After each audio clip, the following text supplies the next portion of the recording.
if I could get this done, that would be like the pinnacle sort of thing? Yeah. Um, I think, I really want to work with Lynn Ramsey. I loved her short films and Ratcatcher, and we need to talk about Kevin. And I met her a couple years ago. She invited me to her house, and she was like, let's have a drink. I don't know, that's a bad accent. It was Irish or something like that. And she came over and she didn't want to talk about the work at all, actually. And she just kind of kicked in. We talked about life and experience. And she was like, just being patient in this career and not being so eager to get to the end destination all the time, and just really just staying true to yourself. And I think, that reminded me, too, of just how fun it is to kind of collaborate with a human being who's just seeking out to tell human stories in the most unconventional ways. So I really want to work with her. I want to play James Baldwin maybe one day. That would be sick. I recently got a script about a violinist. I should probably talk about that too much. I always keep bringing that one up, but I want to play that part. There's a lot of stuff that's out there, but I want to kind of do everything, sci-fi, horror, all the things, Anyway. Back there.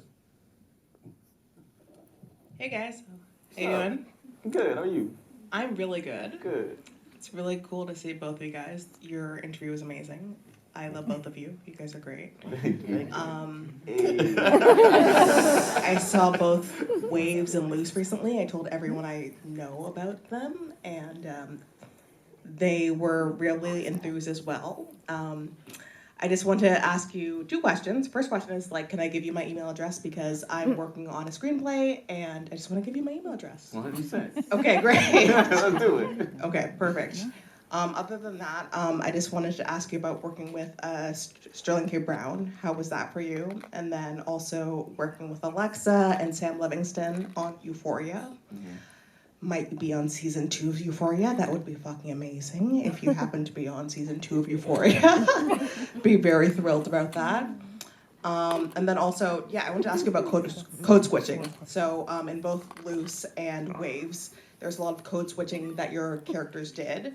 And how was that for you in terms of just your actual experience in terms of being a young Black man and kind of dealing with, okay, you have to be this way in this situation and another way in another situation, and how you were able to navigate that?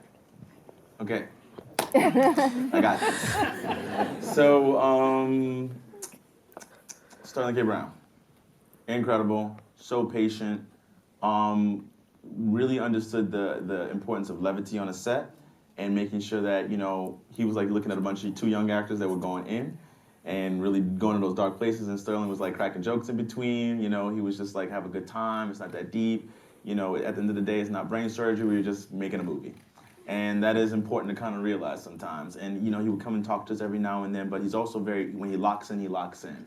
And I don't know what his process was because I don't know how he does what he does. He was filming This Is Us while he was doing Waves.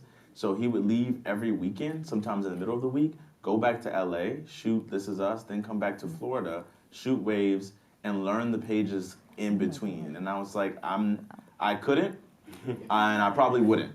It reminded me what Mahershala Ali did when he was doing True Detective, House of Cards, and Moonlight at the same time. And I was like, my guy, that's next level. And he said in the Actors Roundtable, he said he just had different playlists. I was like, that's it? So the playlist gives me that? Well, then maybe I should try it. Didn't work for me. I did that on a movie, did not work for me. Beast mode. But what was the other code switching? Alexa Demi, great and just fun, and she's a larger than life personality, and she's just constantly creating. She took a lot of ownership over that character, and she just has a real sensitivity to her that it's cool to see her juxtaposition of her strength and her power and her owning of her womanliness and her strength. I can't say that. I have to go to the bathroom. Somebody just pick somebody else to talk. And in terms of code switching,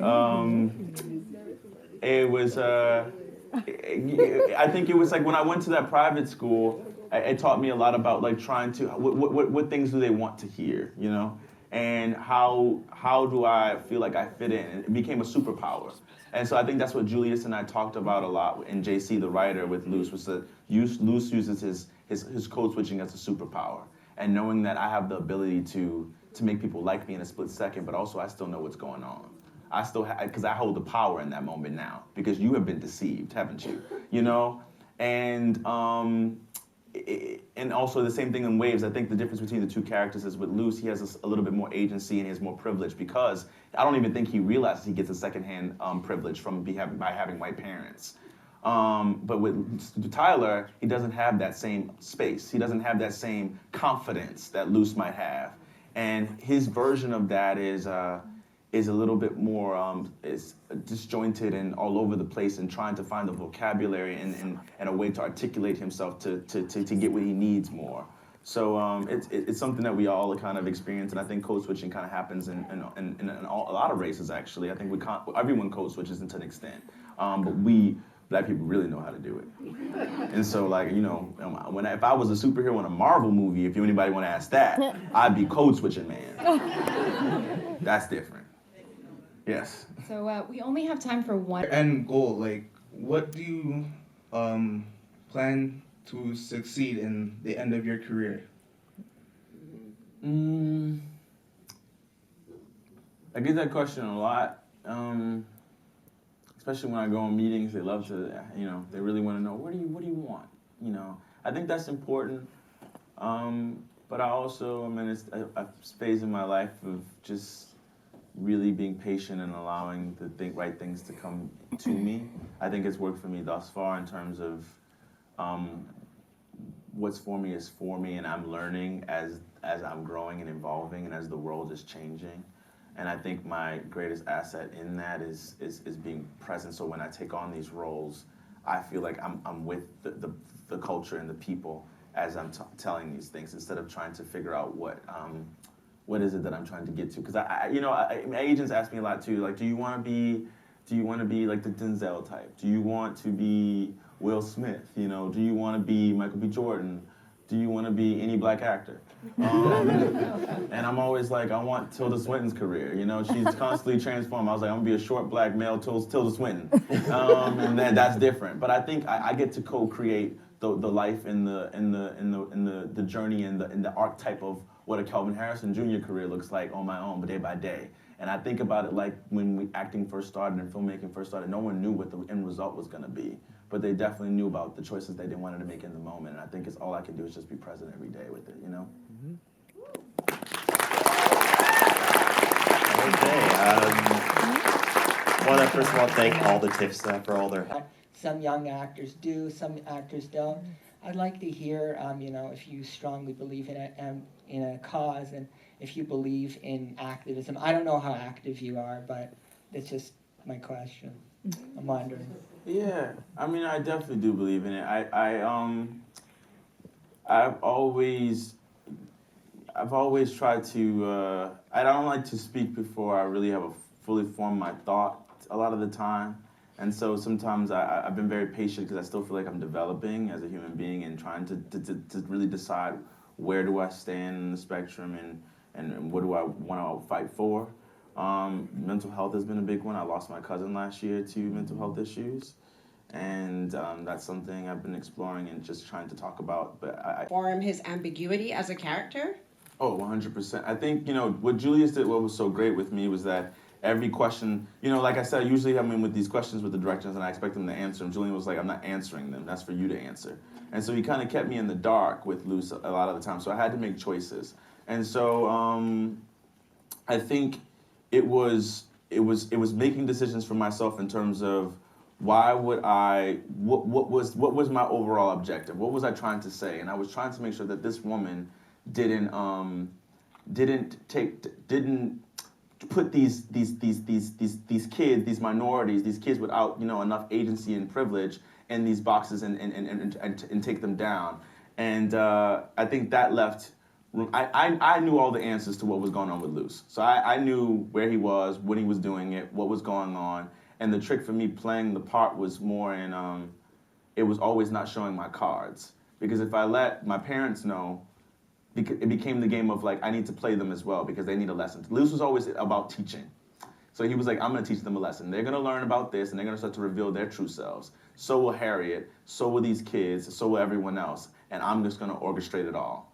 And so it was like, it was a tightrope, it was kind of a game to play a lot of the time. And it was always doing different takes, doing different kind of emotions, showing more, showing less, to kind of create this like ambiguous, weird, scary, but really sweet boy. Because at the core of it, it was all about, you know, he really does love all these people, and he really just wants the best for the next generation.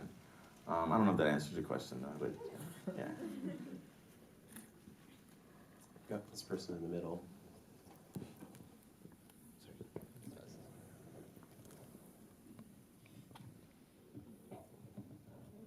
So you talk about moving to LA at a young age, and I kind of want you to speak or expand a little bit about that, about taking that step, because you're hearing a lot that it's not, you know, realistic to pursue film. So I think for a lot of young people, it's hard to take that step. So what did it take for you to get there and make that decision? You know, I think it was the comfort of knowing I had a manager, and that I had someone there that was pushing for me and looking for roles for me, because I was taping a lot and I wasn't really going through, and it was just taking a leap of faith on myself to kind of say, well, I won't know until I try. And I had saved enough money. I kind of gave myself a time limit. You know, I was like, I'm not gonna be here forever. But at the same time, I also know I was super lucky. And I also say I've always been very spoiled in this career, so I don't really know. I did not, I have to say, I did not struggle that much with it. Things just started to come, but I think it was because of the fact that I was constantly making decisions. Like, I will say this, I've never said this before, but I remember getting Moonlight, and I had said no. And I didn't think that I was ready for that part. I didn't think I understood it completely, and I think because I said that, things that I was ready for and that were up for me in that moment came to me. And I think it's going back to like knowing your worth and knowing what you're supposed to be doing when you're supposed to be doing it, and listening to that ping inside you that goes, now's the time. Yeah. You know, sometimes I just have to delete the app and just get it off my phone for a little bit, take a break. Especially when I'm working, I don't really mess with social media. Except during Waves, I made an Instagram account for Tyler as like prep, so I would post pictures as Tyler, comments as Tyler. That was interesting. How did that work? Who followed the account? Was it a private account? It was a private account. Lucas made one because he saw mine. He was like, I want to make one too.